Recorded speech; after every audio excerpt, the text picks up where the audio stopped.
Assalamualaikum warahmatullahi wabarakatuh. Waalaikumsalam warahmatullahi wabarakatuh. Wabarakatuh.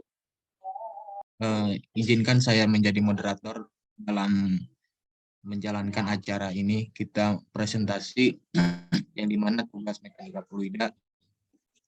Nah, di sini ada anggota yang bernama saya sendiri Sahrul Prasetyawan, ada Nok Warni, Muhammad Rian, Angga, dan Sinta Priani. Nah, di pertama ada gaya tegangan permukaan akan disampaikan oleh Muhammad Rian. Saudara Muhammad Rian, saya persilahkan. Baik, terima kasih moderator. Gaya tegangan permukaan. Gaya tegangan permukaan adalah gaya atau tarikan ke bawah yang menyebabkan permukaan cairan berkontraksi dan benda di dalam keadaan tegang. Hal ini disebabkan oleh gaya-gaya tarik yang tidak seimbang pada antarmuka cairan. Gaya ini biasa segera diketahui pada kenaikan cairan biasa dalam pipa kapiler dan bentuk suatu tetesan kecil cairan. Tegangan permukaan merupakan fenomena menarik yang terjadi pada zat cair atau fluida yang berada dalam keadaan diam atau statis.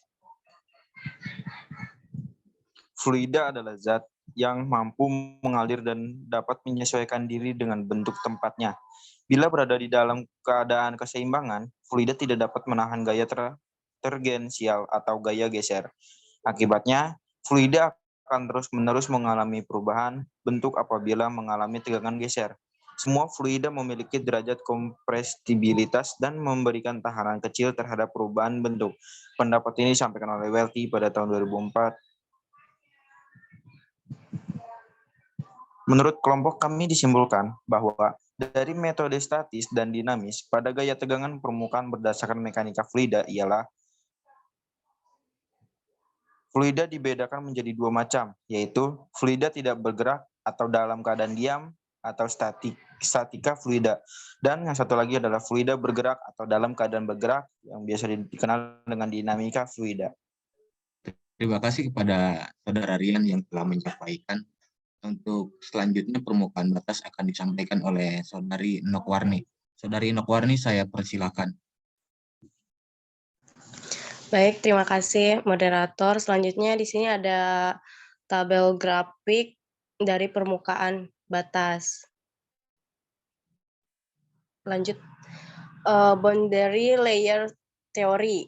Ilmu mekanika fluida yaitu ilmu yang sudah berkembang cukup lama dan cukup matang sehingga penggunaannya dapat dijumpai pada berbagai aplikasi, terutama engineering. Meskipun demikian, tidak seperti mekanika benda padat yang persamaannya lebih rigid. Mekanika fluida terkadang memerlukan pemahaman yang mendalam dan menyeluruh tentang konsep-konsep dasarnya. Bahkan persamaan paling general dari mekanika fluida yaitu Navier-Stokes equation sampai saat ini belum terselesaikan secara analitis. Kemudian jarak dinding ke lokasi di mana kecepatan menjadi uniform tersebutlah yang disebut dengan ketebalan boundary layer atau dapat diartikan boundary layer tersebut adalah lapisan batas antara fluida dengan kecepatan yang berubah dengan kecepatan yang uniform. Kemudian berdasarkan rezim alirannya, boundary layer dapat dibagi menjadi dua, yaitu laminar boundary layer serta turbulent boundary layer. Adapun diantaranya terdapat transition boundary layer. Anda juga bisa mempelajari aliran turben di sini pada tabel grafik ini. Lanjut.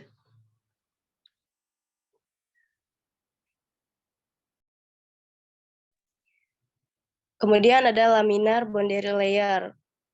Ini terdiri dari aliran yang sangat halus. Pada rezim laminar ini, boundary layer menghasilkan gaya hambat akibat gaya gesek yang lebih rendah dibandingkan dengan turbulen. Gaya gesek yang lebih rendah dibandingkan dengan turbulen ini, namun lebih tidak stabil. Yang laminar ini seiring dengan bertambahnya bilangan Reynolds. Reynolds sama dengan RHO dikali V V kali L per mu dengan rho massa jenis, V kecepatan, L jarak, dan mu viskositas. Maka akan berubah menjadi aliran turbulen. Seperti misalkan aliran di atas sayap pesawat. Semakin ke belakang, karena bertambahnya jarak L, aliran yang tadinya laminar akan menjadi turbulen. Ya, terima kasih pada Saudari Nokwarni yang telah sampaikan tadi penjelasannya. Mungkin di sini ada kapilaritas dan penurunan rumus tinggal kapilaritas akan disampaikan oleh Saudara Angga. Saudara Angga, saya persilahkan. Baik, terima kasih pada moderator. Di sini saya akan menjelaskan tentang kapilaritas dan penurunan rumus gejala kapilaritas. Next, moderator. Untuk pengertian dari kapilaritas sendiri adalah gejala naik atau turunnya permukaan fluida dalam pipet sempit atau kapiler. Untuk pembuktian peristiwa kapilaritas, kita bisa melakukan eksperimen sederhana seperti berikut ini. Adapun alat dan bahan yang kita butuhkan untuk melakukan eksperimen ini antara lain yaitu 3 buah gelas bening, pewarna makanan biru dan kuning, yang ketiga yaitu air, dan 2 lembar tisu. Lanjut. Nah, untuk pada percobaan ini, air berwarna kuning dan air berwarna biru akan meresap melalui celah-celah sempit pada tisu, sehingga akhirnya menetes pada gelas yang berada di tengah. Hal ini merupakan contoh dari kapilaritas atau disebut juga dengan gaya kapiler. Lanjut, moderator. Untuk penerapan kapilaritas sendiri, contoh penerapan kapilaritas dalam kehidupan salah satunya yaitu pada kompor minyak tanah. Pada kompor minyak tanah, peristiwa kapilaritas dimanfaatkan agar minyak tanah yang berada di bagian bawah kompor bergerak naik melalui sumbu kompor yang terbuat dari kain yang berpori-pori kecil sehingga api dapat terus menyala. Untuk rumus kapilaritas sendiri pada peristiwa kapilaritas kita bisa menghitung naik atau turunnya permukaan fluida. Nah, untuk menghitungnya yaitu kita bisa menggunakan rumus seperti berikut. H sama dengan 2 tegangan permukaan atau Nn cos per PGR. Nah, untuk keterangannya sendiri yaitu H yaitu sebagai naik atau turun permukaan fluida. Untuk lambang V-nya sendiri yaitu tegangan permukaan. Untuk O itu sudut kontak, P-nya yaitu massa jenis fluida, R-nya yaitu jari-jari pipa kapiler, dan G yaitu percepatan gravitasi. Lanjut, moderator. Nah, untuk contoh soal kapilaritas sendiri yaitu contohnya sebuah tabung kaca kapiler dengan jari-jari 1 mm dimasukkan ke dalam air sehingga permukaan air dalam tabung kaca naik sebesar 5 cm. Jika massa jenis air adalah 1000 kg dan tegangan permukaannya sebesar 0,5, maka berapakah besar sudut kontak antara permukaan air dan dinding tabung kaca? Untuk penyelesaiannya sendiri yaitu H sama dengan 5 cm sama dengan 5 kali 10 pangkat 2. Y sama dengan 0,5, P sama dengan 1000 kg, G sama dengan 10 M atau S kuadrat, R sama dengan 1 mm atau 1 kali 10 min 3. A sama dengan 3 V cos untuk rumusnya sendiri dimasukkan ya, yaitu dengan lanjut 5 kali 10 pangkat min 2. Nah, untuk kelanjutannya yaitu hasilnya itu O sama dengan 60 derajat.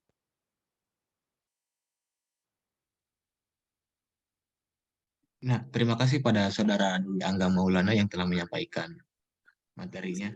Ini ada viskositas teorema, fokus dan kecepatan nominal akan disampaikan oleh Saudari Sinta Apriani.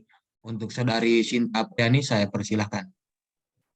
Baik, yang selanjutnya yaitu viskositas teorema Stokes dan kecepatan terminal.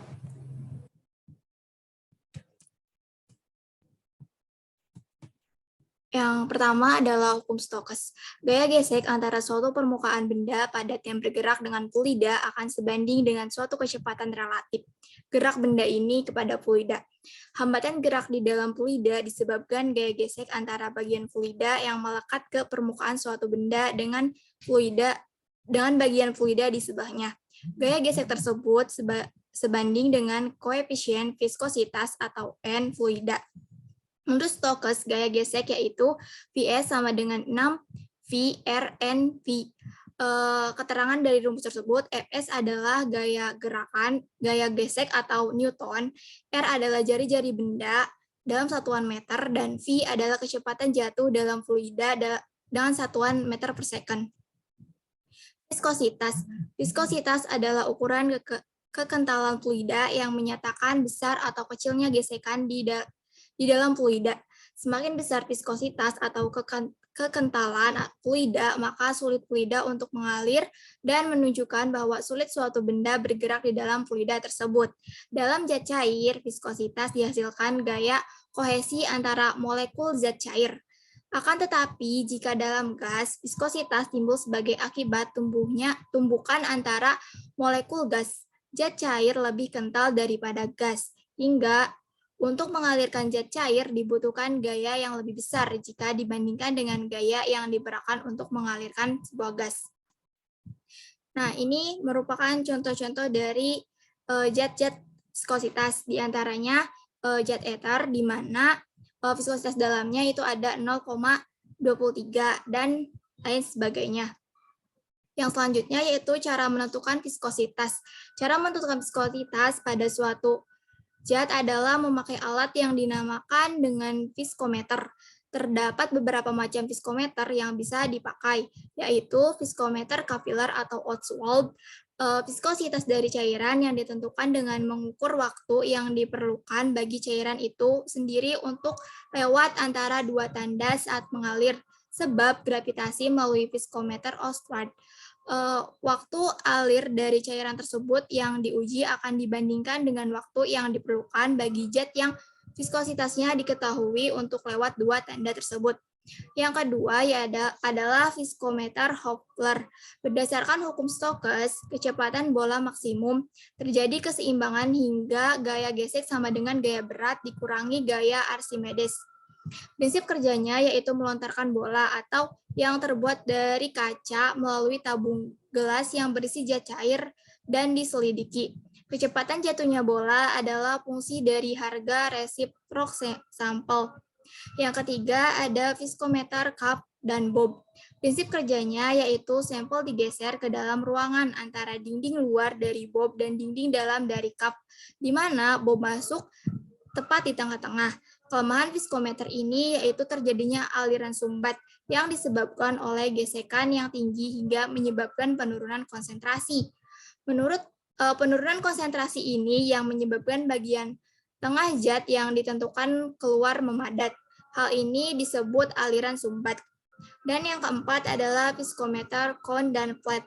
Cara pemakaiannya yaitu sebuah sampel ditempatkan tepat di tengah-tengah papan, lalu kemudian dinaikkan sampai posisi di bawah kerucut. Kerucut digerakkan oleh motor dengan berbagai macam kecepatan dan sampelnya digeser ke dalam ruang semi transparan yang diam dan kerucut yang berputar. Yang selanjutnya yaitu hukum Stokes dan kecepatan terminal. Hukum Stokes pada fluida kental apabila perbedaan jika sobat belajar di trotoar dengan di kolam renang. Salah satu perbedaan antara jalan di dua tempat tersebut adalah ketika sobat berjalan di dalam kolam renang rasanya akan lebih berat. Apa sebabnya? Karena ada gesekan antara kaki dan badan kita dengan fluida statis atau air dalam kolam renang. Dari gesekan tersebut timbul gaya gesek atau gaya hambat. Nah, inilah sobat yang diteliti lebih lanjut oleh ahli fisika asal Inggris bernama Sir George Stokes 1,5 abad yang lampau atau pada tahun 1845 Masehi.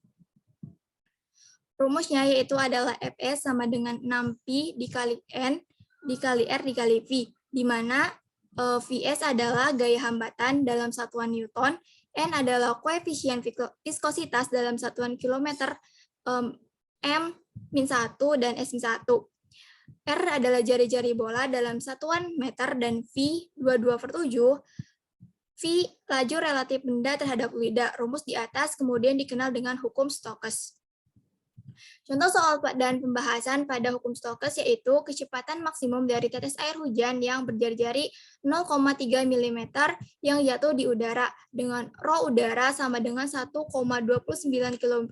kg meter min 3 dengan koefisien viskositas 1,8 dikali 10 min 5 kg per meter per second dan G sama dengan 9,8 meter per second kuadrat adalah dapat diketahui bahwa R adalah 0,3 mm atau sama dengan 3 dikali 10 min 4 meter. Rho F sama dengan rho udara sama dengan 1,29 km per meter pangkat min 3 dan rho B sama dengan rho air sama dengan 1000 km per meter per pangkat 3. Rho F sama dengan 1,8 kali 10 min 5 km per meter per second. Ditanyakan kecepatan terminal dari Vt sama dengan, dapat dijawab bahwa Vt sama dengan 2/9 dikalikan 3 dikali 10 min pangkat 4 kuadrat per 1,8 kali 10 pangkat min 5 dikalikan 1000 min 1,29 dan hasilnya itu adalah 10,87 meter per second.